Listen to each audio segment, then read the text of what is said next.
Bonjour à tous et bienvenue sur Bloody Count. Et aujourd'hui je m'insurge, je gueule même. En deux mots, pas content. C'est déjà le 7ème Bloody Count et je suis toujours pas dans les recommandations. Où est le YouTube Money? Pourquoi je suis pas dans le top tendance? Quand est-ce que je me ferai inviter par Cyprien ou que je ferai des critiques avec Durandal? Puisque c'est ça, vous l'aurez bien cherché. Vous l'aurez moulu même. Vous l'aurez moulu! Je vais parler de super-héros. Les super-héros. Tout le monde a son avis là-dessus. Qu'on les aime ou qu'on les déteste, les studios produisant ces films font un carton en salle, caressant régulièrement le milliard de dollars au box-office mondial, et ce, même quand un film est unanimement descendu par la critique et le public. On assiste carrément à un pugilat massif entre le MCU, le Marvel Cinematic Universe, et DC. Bien qu'ici on ne cherche pas à faire mieux vu la qualité relative de chacune de leurs productions. D'abord le MCU, sous la houlette de Disney, produisant à la chaîne des super-productions aseptisées, des espèces de séries de luxe de 2 heures qui ne font qu'exposer le fameux fil rouge qui lie tous ces films en un gigantesque univers étendu. Le tout s'enchaîne sans cohérence, décrédibilisant l'univers étendu qu'ils sont censés mettre en place. Puis on a DC, menés par les studios Warner, ils ont l'immense mérite de laisser des cinéastes avec leur propre personnalité mener la barque, mais préfèrent prendre des mecs pas très subtils comme Zack Snyder. Un cinéaste célébré dans l'univers geek, bien plus intéressé à montrer une version totalement beauf du surhomme dans ses horribles adaptations de Superman. Tout ça doublé de la caution Nolan qui dit que tout ce qui est grave et triste doit être tout monochrome parce que ça fait réaliste. C'est limite à se demander si adapter une icône de super-héros au cinéma est vraiment possible. Car désolé mais non, je ne considère pas Watchmen comme une bonne adaptation. Plutôt comme un bête décalcage kitsch pour leur rendre maladroitement cool des super-héros qui ne le sont pas, mais alors pas du tout. Mais ne désespérez pas, il y a de bons films de super-héros. Sans non plus aller jusqu'à trier au sein des derniers blockbusters Marvel et DC, car tout n'est pas à jeter non plus, plusieurs cinéastes nous ont montré qu'il est possible de traiter de manière sensible et sérieuse la dure condition de super-héros, comme les Indestructibles de Brad Bird, les deux Blade, ou encore la trilogie Spider-Man de Sam Raimi. Et sachez qu'avant de réaliser les Spider-Man, Sam Raimi a réalisé un autre film de super-héros qui eut un certain succès à son époque, bien qu'il ait été un peu oublié avec le temps. Mes très chers spectateurs, permettez-moi de vous présenter Darkman.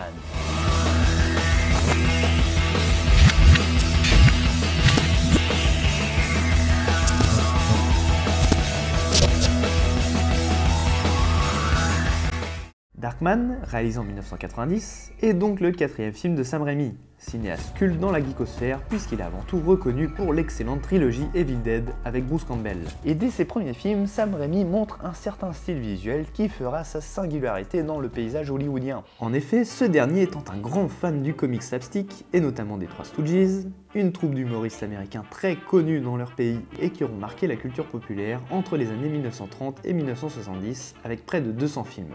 Le comic slapstick est un style d'humour visuel impliquant une violence physique particulièrement exagérée, et qui connut son apogée au temps du cinéma muet grâce à d'illustres comédiens tels que Buster Keaton, Charlie Chaplin ou Fatty Arbuckle. On peut néanmoins remonter les premières utilisations de l'humour slapstick au temps de Shakespeare, puisque ce dernier mettait souvent en scène des passages à tabac dans ses comédies. Ce style de comédie aura permis d'inspirer de nombreux autres comiques populaires, comme les frères Farrelly, les réalisateurs de Marée à tout prix, et qui auront d'ailleurs réalisé une adaptation sous forme d'hommage des Trois Stooges en 2012. Ou bien Louis de Funès, histoire de montrer qu'en France, nous aussi, on sait où puiser notre inspiration.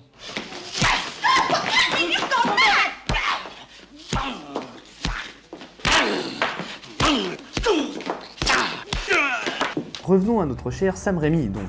Outre sa passion pour le slapstick, notre cher cinéaste est également un grand fan de comics.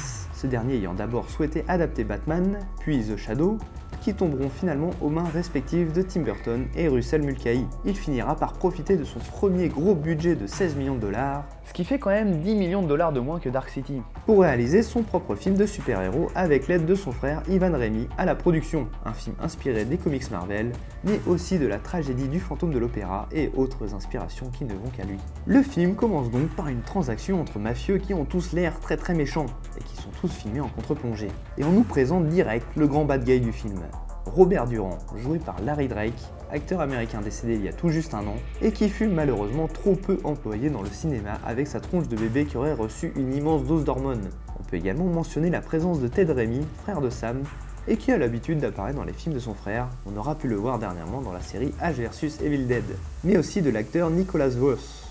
Alors son nom ne vous dit peut-être rien, mais personnellement, j'ai pu découvrir son immense talent d'acteur dans les jeux Command & Conquer Alerte Rouge 2 et Command & Conquer Soleil de Tiberium, dans les rôles du président de l'Union soviétique Alexander Romanov et celui du général Marzak, dans d'éblouissantes séquences vidéo type FMV en 240p et avec un terrassant surjeu d'acteur. Un très grand moment de l'histoire du jeu vidéo. Enfin je suppose. Donc, tous ces mafieux se retrouvent vite désarmés par le gang rival afin que leurs transactions se passent au mieux. Mais c'est sans compter l'arme cachée dans la jambe de bois de l'un des hommes de main de Durand, nous gratifiant ainsi, après 4 minutes de film, de la première scène d'action histoire que le film ait bien toute notre attention. On découvre également la petite lubie de Durand qui consiste à fumer des gros blunts de Sinsemilia, en fait non c'est un cigare, et aussi à couper des doigts de ses ennemis avec le coupe-cigare. Donc en même pas 10 minutes de film, on nous présente déjà un putain de méchant. Très bon choix de casting que ce Larry Drake, puisque son visage de gros bébé fringué comme un président provoque un véritable décalage avec la cruauté du bonhomme. Suite au générique où l'on peut s'enthousiasmer de la présence du très célèbre Danny Elfman, très connu pour avoir composé la musique de 50 nuances de Grey, on nous introduit notre véritable personnage principal, Peyton Westlake, joué par Liam Neeson, un scientifique travaillant sur une technologie toute expérimentale à base de reconstruction faciale effectuée grâce à de la polykide. Bon, les cellules ne parviennent pas à survivre au début, et grâce à une coupure de courant, il découvre que les cellules ne tiennent pas très longtemps quand elles sont exposées à la lumière. Les cellules synthétiques sont photosensibles. C'est incompréhensible. Nos deux scientifiques imaginent déjà leur beau prix Nobel entre leurs habiles doigts de savant. On rencontre également la demoiselle de Peyton, Julie, jouée par Frances McDormand, et qui est mariée au réalisateur Joel Cohen dans la vraie vie. Julie est avocate et met la main sur un document révélant des pots de vin on ne peut plus douteux reçus par Louis Strack, un entrepreneur avec un immense projet de construction de gratte-ciel rempli de bureaux. Une version un peu plus IRL du jeu SimCity quoi. Étant mis au courant du fion de l'affaire,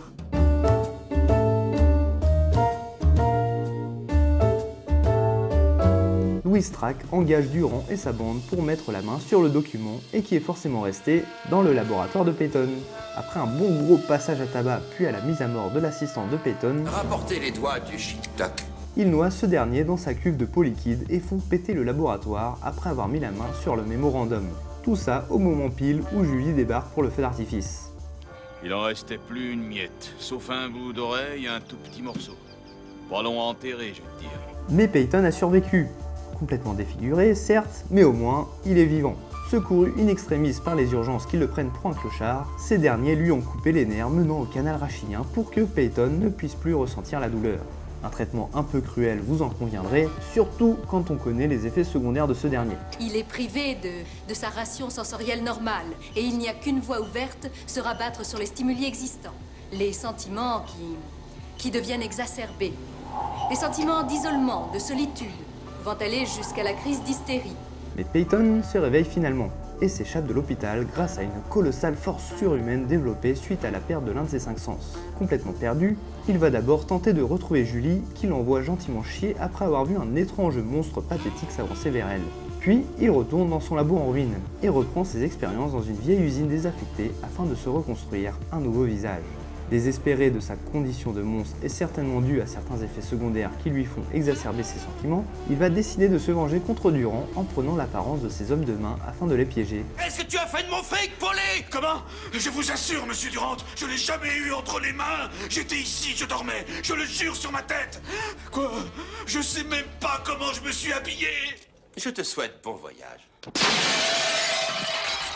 Pour que Durand les élimine lui-même. Mais ces masques ne tiennent pas plus de 99 minutes à la lumière du jour. Il est donc obligé de retourner se cacher dans l'ombre. Il va également essayer de retrouver sa part d'humanité en se recréant un nouveau visage pour retrouver Julie. Tout semble bien aller pour eux. C'est vrai, je suis de retour. Ce sera comme avant. Mais très vite, l'aspect monstrueux de Peyton se manifeste par des visions cauchemardesques dès qu'on le vexe un petit peu.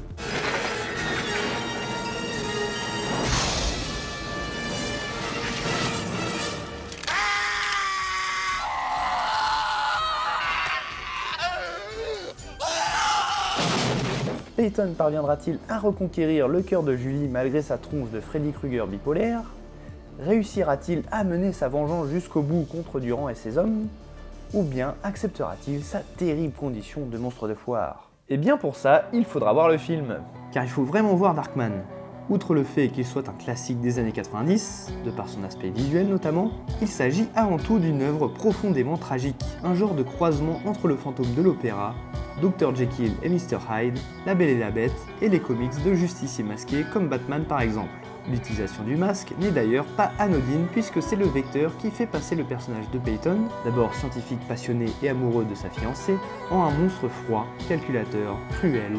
Il en devient presque machiavélique quand il se fait passer pour Durand lors d'une séquence où il réclame de l'argent. Tu nous fourniras la somme qui nous est due avant que je ne finisse ce cigare. Mais Robert...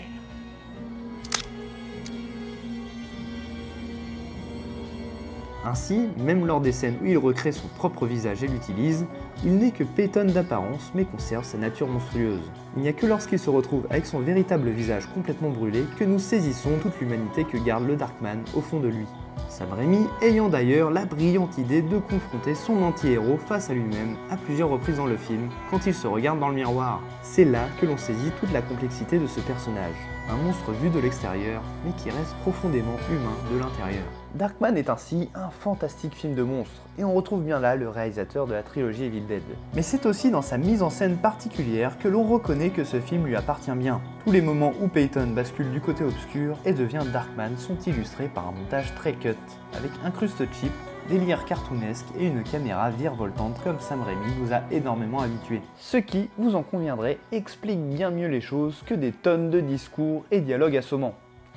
N'est-ce pas, Man of Steel ? Maybe. Néanmoins, Sam Raimi n'oublie pas de nous montrer toute sa passion pour le cinéma en général, et ici pour le cinéma hongkongais des années 80. La scène d'intro entre les bad guys, mais aussi une fameuse séquence d'action complètement délirante avec un hélicoptère, nous montre que Sam Raimi a bien dû prendre son pied en regardant le syndicat du crime. Et peut-être bien Bébel, qui sait.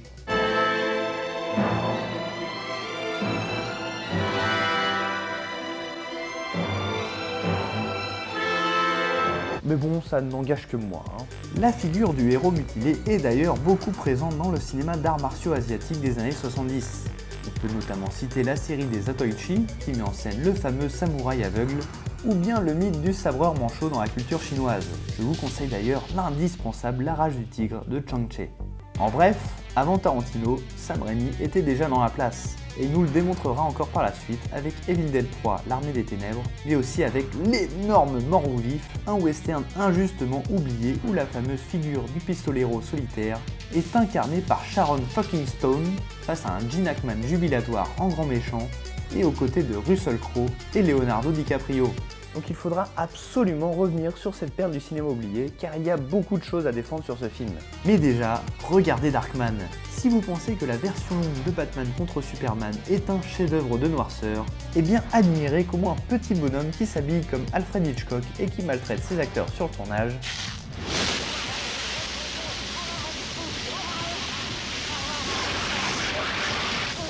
parvient à réaliser un film de super-héros sombre avec un protagoniste complexe, sans cesse tiraillé entre son humanité et sa part de monstre, pour seulement 16 millions de dollars. Vous savez combien il a coûté Batman contre Superman ?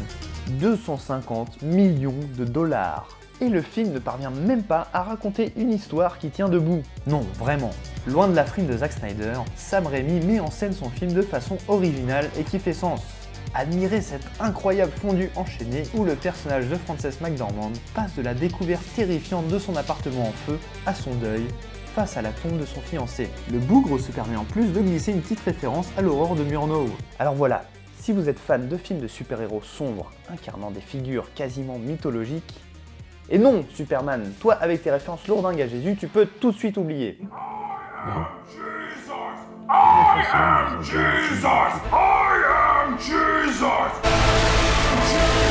Eh bien voyez Darkman. Et puis de toute façon, tout le monde a aimé le dernier Wolverine, Logan, donc je pense que le public est prêt. Prêt pour Darkman.